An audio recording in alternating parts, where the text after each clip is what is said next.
Mä tulin nyt tänne Clarion hotelliin Jätkäsaareen ja on täällä ylhäällä 16 kerroksessa. Täällä on avokatto, vaikka sillä lamput heiluu, mutta täällä myös tuulee, tässä on aika viileä. Sen takia täällä varmaan on toi karhuntalja. Katsotaan noita maisemakkin varmaan ihan hienot, kun vaan uskaltaisin mennä tuohon lähelle. Mulla on pikkasen tätä kammoa mennä tänne, kun ei täällä ole silmälle mitään.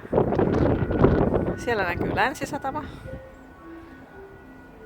Ja järveä.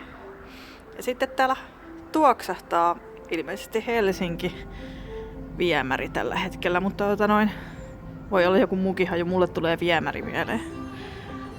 Ja täällä on tää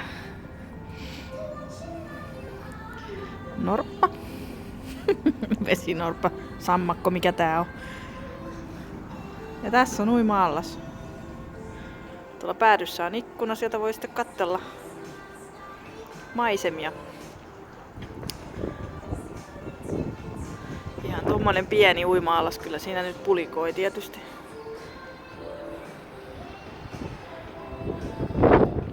Täällä on aikamoinen tuuli, niin kuin yleensä korkealla tuulee. Se pitää aina muistaa.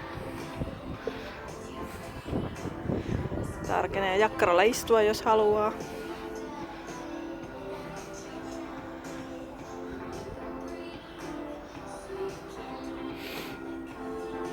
Tallinnaan lähti just joku laiva. Nyt mä menen lämmittelee sisälle, mulla on kylmä.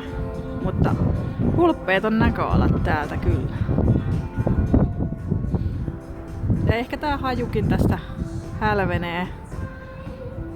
Joku toinen kerta voi olla ihan kukkaistuoksu.